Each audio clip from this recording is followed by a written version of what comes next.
আসসালামু আলাইকুম এভরিওয়ান, কেমন আছেন সবাই? আশা করছি সবাই অনেক বেশি ভালো আছেন, সুস্থ আছেন। আজকে আমি আপনাদের সাথে শেয়ার করব আমাদের খুলনা বিভাগের ঐতিহ্যবাহী একটি খাবার, চুইঝাল মাংসের রেসিপি। চুইঝাল মাংসের রেসিপি আমাদের খুলনা বিভাগের প্রিয় একটি খাবার। তবে এখন কিন্তু খালি খুলনা নয়, খুলনা ছাড়িয়ে সারা দেশে এই চুইঝাল মাংসের রেসিপিটা ছড়িয়ে গিয়েছে। আর এই চুইঝাল আপনি খাসির মাংস, গরুর মাংস, মুরগির মাংস, সব ধরনের মাংসে ব্যবহার করতে পারবেন। এমনকি মাছের ভিতরে এই চুইঝাল ব্যবহার করা হয়। এই চুইঝালে কিন্তু প্রচুর পরিমাণে ঔষধি গুণাগুণ রয়েছে, যা বলে শেষ করা যাবে না। শরীরের বিভিন্ন ধরনের ব্যথা বেদনায় এই চুইঝাল কিন্তু বিশেষ কার্যকরী। অবশ্যই আপনারা বাসায় এভাবে একদিন চুইঝাল দিয়ে মাংস রান্না করে খেয়ে তারপর আমায় কমেন্ট করে জানিয়েন কেমন হলো রেসিপিটা। চলেন তাহলে রেসিপিটা দেখে নেওয়া যাক। এখানে আমি 1.5 কেজি গরু মাংস নিয়েছি। দেখেন, খুব ভালোভাবে ধুয়ে পরিষ্কার করে নিয়েছি। আর গরু মাংসটা একটা সাইডে রেখে দিব। এবার দেখেন, এখানে আমি চুইঝাল নিয়েছি। এই চুইঝালটা আমরা স্বপ্নে থেকে কিনে নিয়েছি। এখানে 3 টুকরা চুইঝাল রয়েছে, একটা বড় টুকরা রয়েছে, আর 2টা চিকন চিকন রয়েছে। এখন আমি চুইঝালগুলো দেখেন বের করে চিকন চিকন করে কেটে নেব। এই খোসাগুলো খুব ভালোভাবে পরিষ্কার করে নিতে হবে। আমার কিন্তু খোসাগুলো পরিষ্কার করা হয়েছিল না। আপনারা খোসাগুলো খুব ভালোভাবে পরিষ্কার করে তারপর এভাবে কেটে নেবেন। আমি সব চুইঝালগুলো একেবারে চিকন চিকন করে কেটে নিয়েছি। দেখেন, এখন আমি চুইঝালগুলো একটা সাইডে রেখে দিয়েছি। তারপর আমি এখানে যে পাত্রে রান্না করব সেই পাত্রে মাংসগুলো সব দিয়ে দিলাম। সব মাংসগুলো দিয়ে এখন যে যে মশলাগুলো ব্যবহার করব সেগুলো আমি দিয়ে দিব একে একে। প্রথমে এখানে আমি 1.5 কেজি গরু মাংসের জন্য আমি 1.5 চা চামচ লবণ দিয়ে দিলাম। আর এখানে আমি 1.5 চা চামচ ধনিয়া গুঁড়া দিয়ে দিলাম। আর এখানে আমি 1 চা চামচ হলুদের গুঁড়া দিলাম। 1 চা চামচ 1.5 চা চামচ লাল মরিচের গুঁড়া। আর 1/2 চা চামচ জিরা গুঁড়া দিয়েছি। এখানে আমি 2 টেবিল চামচ পরিমাণ রসুন বেটে দিয়ে দিলাম। এটা আমি পাটায় বেটে নিয়েছিলাম। আর এখানে আমি 8টা সাদা এলাচ, 6টা লবঙ্গ আর 3 ইঞ্চি পরিমাণ আদা একসঙ্গে আমি বেটে নিয়েছি। মানে 1 টেবিল চামচ পরিমাণ আদা বাটা আর আপনার 1 টেবিল চামচ পরিমাণ মশলা বাটা দিলেই হবে।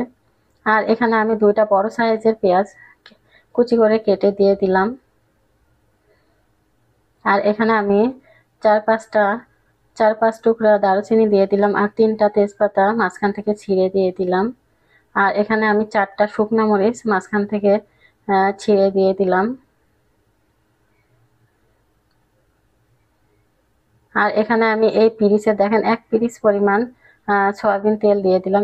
এই পিরিচের 1 পিরিচ তেল দিয়ে কিন্তু আমি পুরো রান্নাটা করে নিব, আর কোনো তেল ব্যবহার করব না।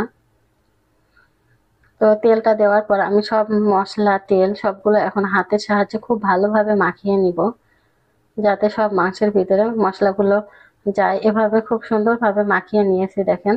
আর এভাবে মাখিয়ে আপনার আধা ঘন্টা রেখে তারপর রান্নাটা করলে খুব বেশি ভালো হয়। তবে আমার কাছে সময় নেই, ওই জন্য আমি সাথে সাথে রান্নাটা করে ফেলছি। দেখেন, আমি চুলার উপর বসিয়ে দিয়েছি। আর চুলার উপর বসিয়ে আমি ঢাকনা দিয়ে ঢেকে দিলাম। এভাবে ঢাকনা দিয়ে ঢেকে আমি রান্না করে নিয়ে 20 মিনিট রান্না করে নিয়েছি দেখেন অফ ক্যামেরায়। আর অফ ক্যামেরা আমি কয়েকবার নেড়ে দিয়েছি যাতে নিচে লেগে না যায়।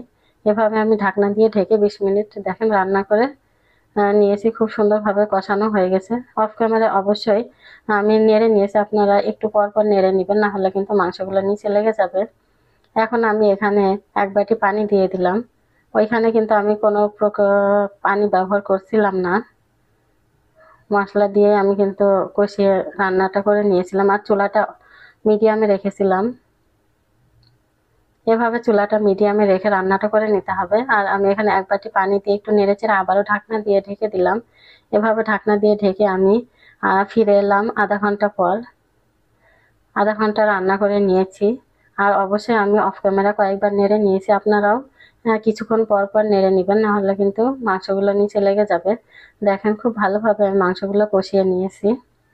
খুব সুন্দরভাবে কষানো হয়ে গেছে মাংসগুলো, আর তেলটা উঠে এসেছে। এখন আমি একটু ভালোভাবে নেড়ে চেড়ে নিব।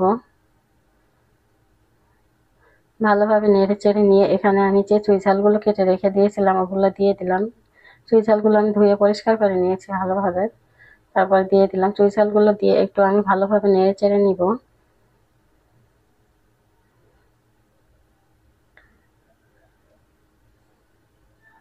ভালোভাবে নেড়ে চেড়ে নিয়ে আবারও আমি ঢাকনা দিয়ে ঢেকে দিব। এবার আমি ঢাকনা দিয়ে ঢেকে কষিয়ে নিব 20 মিনিট। দেখেন আমি 20 মিনিট পর ফিরে এলাম। এবারও আমি অফ ক্যামেরা কয়েকবার নেড়ে নিয়েছি। এভাবে কিছুক্ষণ পর পর নেড়ে নিতে হবে, ঢাকনা দিয়ে ঢেকে দিতে হবে, আবার নেড়ে নিতে হবে। এরকম ভাবে রান্নাটা করতে হবে। দেখেন 20 মিনিট পর দেখেন কিরকম হয়েছে। আমার মাংসটা কিন্তু খুব ভালোভাবে কষানো হয়ে গেছে। আমি 2-3 বার করে কষিয়ে নিয়েছি। এবার আমি একেবারে সিদ্ধর জন্য পানি দিয়ে দিব। এখানে আমি 2 বাটি পরিমাণ পানি দিয়ে দিলাম। আপনার যে পরিমাণে ঝোল রাখবেন ঠিক সেই পরিমাণে তার চেয়ে একটু বেশি পরিমাণে পানি দিয়ে দিবেন। এখানে আমি আর কোনো পানি ব্যবহার করব না। এখন আমি একটু ভালোভাবে নেড়ে চেড়ে নিব। আর আমি এখানে 4টা কাঁচামরিচ ব্যবহার করব। আর এই কাঁচামরিচের আমি একটু কেটে দিব যাতে ফেটে না যায় কাঁচামরিচগুলো। তো আমি এখানে অল্প পরিমাণে কাঁচামরিচ দিলাম, কারণ এখানে আমি শুকনো মরিচ দিয়েছি, লাল মরিচের গুঁড়া দিয়েছি, আবার চুই ঝাল দিয়েছি, অনেকটা মরিচ হয়ে যাবে। ওই কারণে আমি কাঁচামরিচটা অল্প করে দিলাম। আর এবার আমি ঢাকনা দিয়ে ঢেকে সিদ্ধ হয়ে আসা পর্যন্ত রান্না করে নিব। আর অফ ক্যামেরা আমি অনেকবার নেড়ে নিয়েছি। আপনারা অবশ্যই কিছুক্ষণ পর পর নেড়ে নেবেন যাতে লেগে না যায়। আর আমি চোলাটা এইবার কিন্তু আমি ঢাকনা দিয়ে ঢাকার পর চোলাটা একেবারে লোতে রেখে আমি সিদ্ধ করে নিয়েছি। আর লোতে রেখে সিদ্ধ করে না নিলে কিন্তু খুব সুন্দর সফট ভাবে সিদ্ধ হবে না মাংসগুলো। দেখেন আমার একেবারে সফট সফট সিদ্ধ হয়ে গেছে। আর ঝোলটাও কিন্তু একেবারে শুকিয়ে যাবে না, একেবারে লো মিডিয়ামে রেখে রান্না করে নিতে হবে। আর রান্নাটা হয়ে গেছে আমার, দেখেন কত সুন্দর সিদ্ধ হয়ে গেছে মাংসগুলো। আর আমি একটু নেড়ে চেড়ে এখানে হাফ চা চামচ ভাজা জিরা গুঁড়া ছিটিয়ে দিলাম। জিরা গুঁড়াটা ছিটিয়ে আমি একটু আস্তে আস্তে নেড়ে নিচ্ছি যাতে মাংসগুলো গলে না যায়। বেশি নাড়াচাড়া করলে কিন্তু গলে যাবে। একেবারে সিদ্ধ হয়ে গেছে। আর একটু নরম নরম করে সিদ্ধ করে নিয়েছি আমি, যাতে আমার বাচ্চারা ভালোভাবে খেতে পারে। দেখেন এখন আমি চুলাটা বন্ধ করে দিলাম। ভাজা জিরা গুঁড়া দেওয়ার পর আমি 30 সেকেন্ড মতো ফুটিয়ে নিয়েছিলাম, তারপর চুলাটা বন্ধ করে দিয়েছি। আর দেখেন মাংসগুলো কতটা সুন্দর সিদ্ধ হয়েছে আপনাদের দেখানোর জন্য। দেখেন আমি একটু উঠিয়ে দেখিয়ে দিচ্ছি।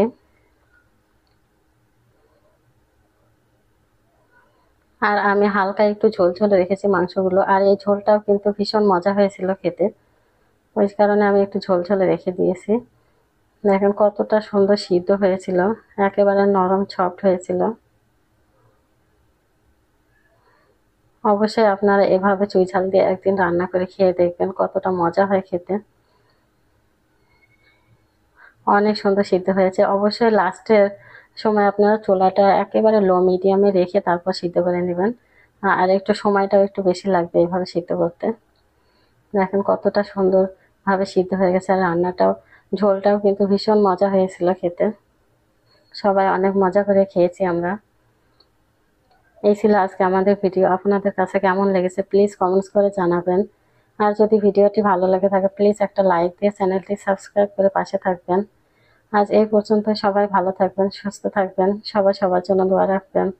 আপনাদের সবার জন্য আমার অনেক অনেক দোয়া ভালোবাসা রেখে এখানে বিদায় নিচ্ছি। আল্লাহ হাফেজ।